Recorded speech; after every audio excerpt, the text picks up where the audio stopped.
I remember the taste of salt water and diesel filling my lungs while the class sweetheart kicked my freezing fingers off the only life raft. When I woke up breathing 3 days before our graduation cruise, I didn't try to play hero. I faked a 104-degree fever and watched the ocean swallow them whole. The first thing I felt was the air. I inhaled so sharply, so desperately, that my lungs burned as if they were tearing apart. I shot up in bed, my hands clawing at my throat, fully expecting to feel the freezing, jagged debris of the Atlantic Ocean. I braced for the deafening roar of the hurricane, the metallic groan of the ship tearing itself in half, and the agonizing crush of the black water. But there was only silence. The soft, rhythmic hum of my bedroom fan was the only sound. Sunlight was streaming through my cheap blinds, casting golden lines across my duvet.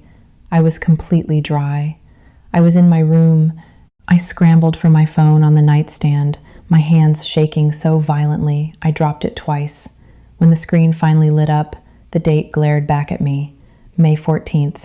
3 days before the Azure Sovereign was scheduled to set sail from Miami. I collapsed back onto my pillows, a hysterical, broken sob escaping my lips. I was alive. I had been reborn. It wasn't just a nightmare.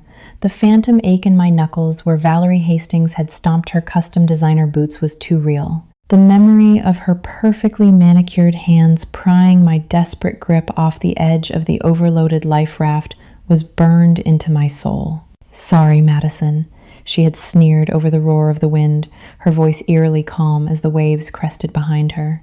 "It's a weight limit thing." Then she kicked me back into the abyss. I spent the next 20 minutes curled in a fetal position on my bedroom floor, letting the trauma of my past life wash over me. I remembered the sheer terror. I remembered how the meteorologists had promised the tropical depression would veer east, harmlessly into the open Atlantic. But it didn't. It underwent rapid intensification, transforming into a Category 5 monster named Hurricane Odette in a matter of hours. The cruise line ignored the warning signs until it was too late. I dragged myself to the bathroom mirror. The girl staring back at me looked young, naive, and completely whole. The dark circles of studying for finals were there, but the blue tint of hypothermia was gone. My phone buzzed. It was a message in the senior class group chat, class of 24 unsinkable. Valerie Hastings. Just picked up my custom Chanel resort wear. 3 days until we own the ocean. Peasants. Who's ready for the VIP deck? Below it, a flood of sycophantic replies from Liam, Harper, and the rest of her insufferable entourage. In my past life, I had saved up from 2 part-time jobs for a year just to afford the cheapest interior cabin on this trip, desperate to fit in, desperate to celebrate my graduation with the people I thought were my friends. I had begged Valerie to let me on that raft. A cold, venomous clarity washed over me. I wasn't going to beg this time, and I certainly wasn't going to warn them. Why would I? In my past life, when the barometric pressure plummeted and the sky turned a bruised, sickening purple, I had run to the bridge. I had screamed at Captain Miller and our class chaperone, Mr. Henderson, showing them the alternative weather models I had found online. Valerie had laughed in my face. "God, Madison, always the paranoid buzzkill," she had mocked, swirling her mimosa. Mr. Henderson had actually threatened me with detention if I didn't stop inciting panic. They had made their bed in the ocean. Now, they were going to sleep in it. But I needed an airtight excuse to stay behind. If I just bailed, the school would call my parents, and my strict mother would drag me to the port by my ear, demanding I get my money's worth. I needed a medical mandate. I marched into the kitchen. I needed to spike a fever, and I needed it to look severe enough to warrant a quarantine. I grabbed a garlic clove and an onion, chopping them roughly before wedging them under my armpits, an old theater trick to temporarily wreck your basal body temperature. I drank 3 cups of scalding hot tea in rapid succession, turned my space heater up to the maximum setting, and sat directly in front of it, wrapped in a winter coat. By the time I staggered into Dr. Harrison's urgent care clinic down the street 2 hours later, I looked like death. My skin was flushed, I was drenched in sweat, and my core temperature registered at a dangerous 103.8 degrees. Dr. Harrison, a kindly older man who had known me since I was a toddler, looked at my chart with deep concern. Madison, this is a severe viral presentation. Your throat is inflamed thanks to the scalding tea, and this fever is dangerously high. I'm running a flu and strep panel, but regardless of the results, you are highly contagious. But my graduation cruise, I croaked, faking a devastating cough. It's on Friday. He gave me a sympathetic, stern look. Absolutely not. I am writing a strict medical quarantine order. If you get on a ship with thousands of people in this condition, you could start an epidemic. Furthermore, your immune system would crash entirely. I'm faxing this directly to your school's administration. Perfect. When I got home and showed my mother the doctor's note, she was devastated for me. But there was no arguing with a medical mandate. By Thursday evening, my phone was blowing up. Harper, OMG Maddie, I heard you have the plague or something. Sucks to be you. Liam, more shrimp cocktail for us. Feel better though. Valerie, honestly, Madison, it's probably for the best. You didn't even have a formal gown for the captain's dinner anyway. Rest up. I stared at Valerie's text, my thumb hovering over the screen. I could picture her perfectly, lounging in her sprawling mansion, packing her overpriced bags, oblivious to the fact that she was packing for her own funeral. I typed a simple response. Have a safe trip, Val. Take a deep breath of the ocean air for me. Friday afternoon arrived with brilliant mocking sunshine. From the safety of my living room couch, wrapped in a plush blanket with a bowl of popcorn on my lap, I watched the Azure Sovereign depart via the Port of Miami live webcam. It was a colossal hulking beast of a ship, gleaming white against the turquoise water. I watched the massive smokestacks billow exhaust as it slowly detached from the dock. A shiver ran down my spine. The last time I was on that ship, it had become a steel tomb. Over the next 48 hours, my phone was a relentless stream of social media updates. Valerie was live streaming practically every hour. There she was, sipping a piña colada by the infinity pool with Liam. There she was, doing a room tour of her penthouse suite, sneering about the peasants in the windowless bunkers. There was Mr. Henderson, awkwardly trying to dance at the midnight buffet. They were having the time of their lives, and I was tracking the National Hurricane Center's website on my laptop, refreshing it every 10 minutes. By Saturday night, the anomaly began. The tropical depression, which had been meandering off the coast of the Bahamas, suddenly stalled. The water temperatures in that specific grid were unprecedentedly warm fuel for a monster. At 9 p.m., the storm's central pressure dropped 20 millibars in a single hour. Rapid intensification. On my screen, the swirling mass of clouds tightened, forming a distinct, terrifyingly clear eye. It was upgraded to a Category 3, then, by Sunday morning, a Category 4, and it was hooking left, directly into the shipping lanes, directly into the path of the Azure Sovereign. I opened Instagram. Valerie had just posted a story. The background of her video was no longer bright blue. The sky was a sickly, bruised, yellowish gray. The wind was whipping her perfectly styled hair across her face, and the deck behind her looked slick with rain. Ugh, you guys, the weather is totally acting up, Valerie complained to her front-facing camera, pouting her lips. They just closed the upper deck pools because of some stupid wind warning. Captain Miller says we're just catching the edge of a rainstorm, but it is totally ruining my tan line. In the background of her video, I could see the horizon. It was a solid wall of black. My heart hammered against my ribs. I knew exactly what was happening. Captain Miller was trying to outrun it. In my past life, this was the exact moment the panic had started to bubble in the lower decks. The ship was already pitching violently. I texted the group chat. Madison, looks pretty rough out there. You guys okay? The replies came a few minutes later, slightly delayed due to the failing satellite connection. Liam, bro, the boat is rocking so hard I spilled my drink. It's actually kind of sick. Roller coaster vibes. Harper, a bunch of people are throwing up in the dining room. Gross. We're hiding in Valerie's suite. Sunday, 2 p.m.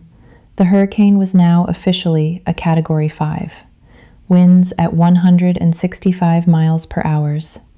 The news networks finally started breaking into their regular programming. I sat glued to CNN. The meteorologist looked pale, pointing at the massive red and purple blob swallowing the Caribbean on the radar map. If you are just joining us, Hurricane Odette has defied all meteorological modeling. This is a catastrophic, potentially historic storm. What is most deeply concerning is that several commercial vessels, including a major cruise liner, are currently trapped in the storm's projected path. My phone buzzed. It was a FaceTime call from Harper.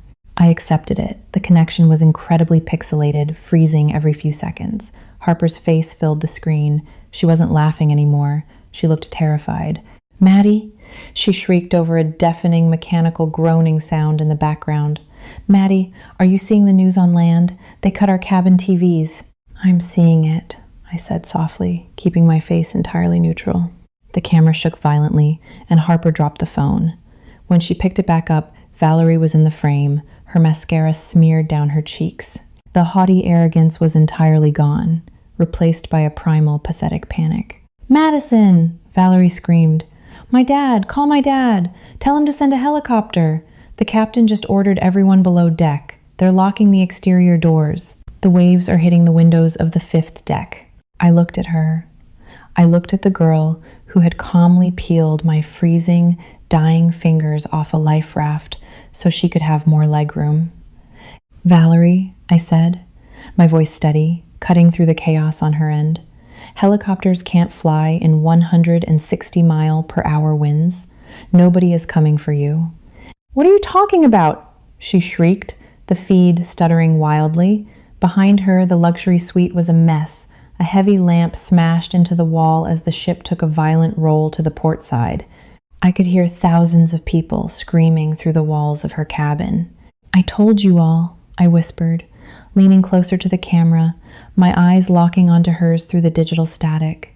"Before I got sick, I told you the storm was going to pivot, and you called me a buzzkill." "Please," Valerie begged, tears streaming down her face.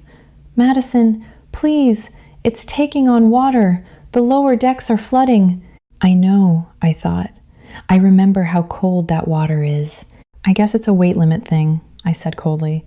Valerie's face contorted in absolute confusion and horror, but before she could open her mouth to respond, a deafening crack echoed through the phone, the sound of reinforced maritime glass shattering under the weight of a 50-foot rogue wave. A wall of green water exploded into her cabin behind her. The screen froze on Valerie's face, mouth open in a silent scream, before snapping to black. Call failed. I lowered the phone to my lap. On the television in front of me, the breaking news banner flashed urgent red. Breaking. Coast Guard loses all contact with Azure Sovereign. I took a slow, deep breath, picked up my mug of hot chocolate, and took a sip. It was going to be a long night. The screen of my phone remained a dead, hollow black. I sat frozen on my living room couch, the dial tone ringing in my ears like a funeral bell. On the television, the CNN anchor's voice trembled as she repeated the horrific reality. The Coast Guard had officially lost all transponder, radar, and radio contact with the Azure Sovereign. The next 48 hours were a blur of national hysteria. My mother stayed glued to my side, weeping uncontrollably, thanking God over and over for the sudden violent fever that had anchored me to dry land. She didn't understand why I wasn't crying. She mistook my stony silence for profound shock. In a way, she was right. But it wasn't the shock of losing my classmates. It was the paralyzing, awe-inspiring realization that I had successfully rewritten the cosmos. I had cheated the abyss. By Tuesday, our small suburban town of Crestwood had transformed into a media circus. News vans clogged the streets around Crestwood High. The school gymnasium was converted into a makeshift crisis center. I was forced to attend the candlelight vigil on Wednesday night. My mother insisted it would be good for my mental health, completely unaware that stepping into that gymnasium felt like walking through a graveyard of ghosts I had already mourned in another timeline. The bleachers were packed with sobbing parents, terrified siblings, and bewildered underclassmen. Principal Mitchell stood at the podium, his voice cracking as he read the names of the missing. When he said Valerie Hastings' name, a collective wail went up from the front row. There sat Conrad Hastings, Valerie's billionaire father, looking like a man who had been struck by lightning.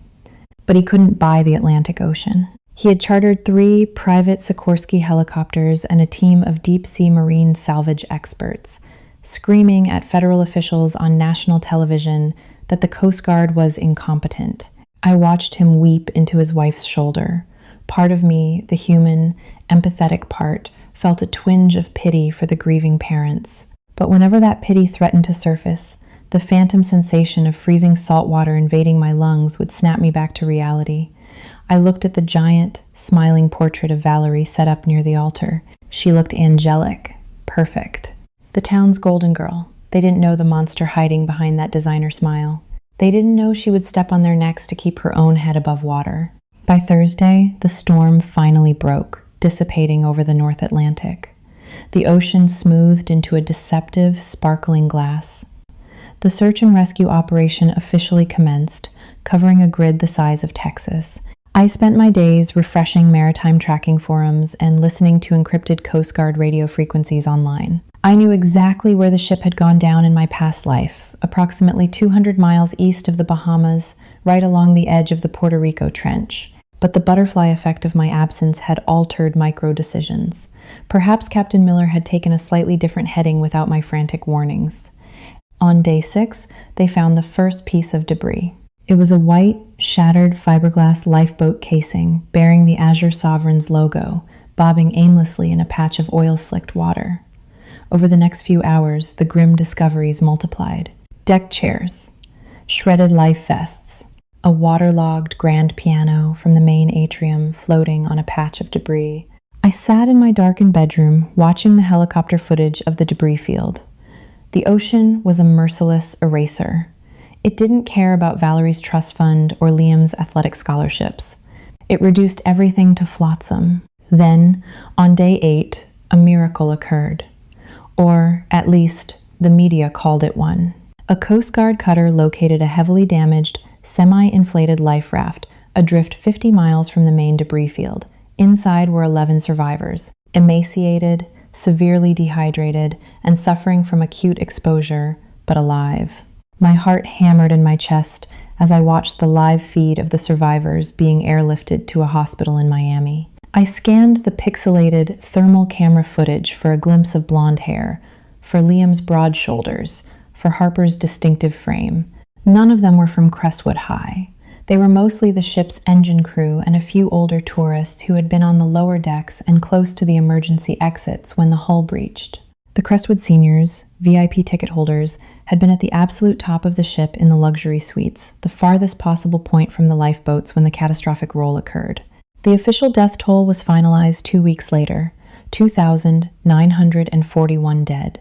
The Azure Sovereign had completely capsized before sinking into the abyssal plain, taking almost everyone with it. Summer arrived with a suffocating, oppressive heat, but Crestwood felt like it was trapped in an endless winter. I walked across the graduation stage to accept my diploma, feeling the heavy, suffocating stares of the audience. I was the girl who survived by a stroke of luck, the girl saved by a random, severe fever. Conrad Hastings refused to accept the finality of the Coast Guard's report. He poured millions into a private recovery expedition, deploying deep-sea submersibles to the ocean floor. In late July, he got something far worse than closure. The submersibles didn't recover Valerie, but they did recover a cluster of wreckage tangled in a massive kelp forest near a deep-sea trench. Among the twisted metal and personal effects was a heavy-duty, waterproof tactical backpack belonging to Liam. Inside it was a waterproof, shock-resistant action camera. Liam was a notorious adrenaline junkie. He vlogged everything. The memory card was miraculously intact. Conrad Hastings, in his arrogance and desperate grief, demanded a massive town-wide memorial service at his sprawling estate to debut what he believed would be his daughter's final brave moments.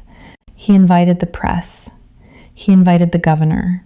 And, because my mother forced me, he invited me. Hundreds of people gathered on the sprawling lawn, seated on white folding chairs facing a massive outdoor LED screen. Conrad took the stage, his face gaunt, his eyes hollow. "We are here today to witness the final moments of our beautiful children," Conrad spoke into the microphone, his voice echoing over the silent, weeping crowd, to see their bravery in the face of the ultimate storm. Liam's camera was recovered, and while the footage is harrowing, it is a testament to the love and unity of Crestwood's finest. He nodded to a technician. The massive screen flickered to life. I sat in the back row, my breath catching in my throat. I knew what the storm looked like from the outside. I knew what it felt like in the water, but I had never seen the interior collapse. The footage started in the hallway outside Valerie's penthouse suite. The camera was strapped to Liam's chest. The audio was a nightmare of screaming metal, roaring wind, and terrified shrieks. The ship was already tilting at a terrifying 45-degree angle. Emergency sirens blared in a deafening, chaotic rhythm. "Come on! We have to get to the lower decks," Liam's voice yelled over the din. The camera swung to show Valerie and Harper. Valerie's designer clothes were soaked, her face pale with terror. They stumbled down the slanted, carpeted hallway, using the handrails to keep from sliding down into the dark abyss of the lower corridors. Suddenly, the ship violently lurched. The screen shook uncontrollably. A wall of seawater smashed through a stairwell door, sweeping Harper off her feet. "Valerie, help me!" Harper screamed, her hand clinging desperately to a brass door handle as the water dragged her toward the flooded stairwell. The entire crowd on the Hastings lawn gasped. A woman in the second row, Harper's mother, let out a piercing sob. On the screen, Valerie was clinging to the railing just above Harper. She looked down at her supposed best friend. The water was rising fast. If Valerie reached down, she could pull Harper up. But Valerie didn't reach down. She looked at Harper, then looked at the rising water, pure, unadulterated selfishness flashing in her eyes. "You're dragging me down," Valerie shrieked. And then, to the absolute horror of the hundreds of people gathered on the lawn, Valerie Hastings kicked Harper's hand away. Harper slipped into the dark, churning water with a final, echoing scream, disappearing instantly. Conrad Hastings stumbled backward on the stage, his face turning a sickening shade of gray. "Turn it off," he whispered into the microphone, but the technician was frozen in shock, or perhaps the file was locked into playing. The footage continued. Liam, screaming in disbelief at what Valerie had just done, scrambled up the corridor. They burst out onto the chaotic exterior deck. The wind sounded like a freight train. Rain slashed across the lens horizontally. A single, partially inflated life raft was tethered to the railing. A terrified crew member was trying to load people in. Valerie shoved her way past a bleeding elderly woman, clawing her way into the rubber raft. Liam followed, but the raft was buckling. "Too heavy, it's too heavy," the crew member screamed. "Someone has to get out or the tether will snap." Liam, clinging to the edge, looked at Valerie. "Val, grab my hand, pull me in." Valerie sat in the center of the raft. She looked at Liam. The camera caught her expression perfectly, the same cold, venomous calculation I had seen in my past life. The same look she gave me when she condemned me to the deep. "Sorry, Liam," Valerie screamed over the hurricane. "It's a weight limit thing." She grabbed a heavy metal emergency flashlight from the raft's survival kit and smashed it violently against Liam's knuckles. Liam roared in pain. His grip failed. The camera tumbled backward, spinning wildly into the black, churning maw of the Atlantic Ocean. The last frame before the screen went entirely black was Valerie Hastings, sitting alone in a damaged raft, watching her boyfriend fall to his death. The silence that descended upon the Hastings estate was absolute. It was a heavy, suffocating void, broken only by the sound of Harper's mother vomiting into the flower beds and Liam's father letting out a guttural, furious roar. Conrad Hastings fell to his knees on the stage, dropping the microphone with a harsh screech of feedback. The pristine, angelic image of his daughter had been annihilated in front of the entire town, the governor, and the national press. She wasn't a victim. She was a murderer. I sat in my folding chair, my heart beating in a slow, steady rhythm. The suffocating weight I had carried since waking up in my bed 2 months ago finally evaporated. The universe hadn't just brought me back to save my own life. It had brought me back to expose the truth. In my past life, Valerie's cruelty had died in the dark with me. In this life, her sins were broadcast for the entire world to see. I stood up, smoothing the wrinkles out of my black dress. Around me, chaos was erupting. Families were screaming at Conrad. Reporters were furiously typing on their phones, uploading the story of the century. The golden girl of Crestwood was a monster of the deep. I walked out the iron gates of the estate, the warm summer breeze brushing against my face. I took a deep, clear breath of dry air, pulled my car keys from my purse, and drove away from the ocean, never looking back.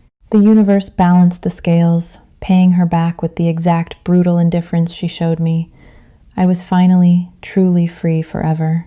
Did Madison do the right thing by staying silent, or was karma waiting to strike? Let me know your thoughts down in the comments.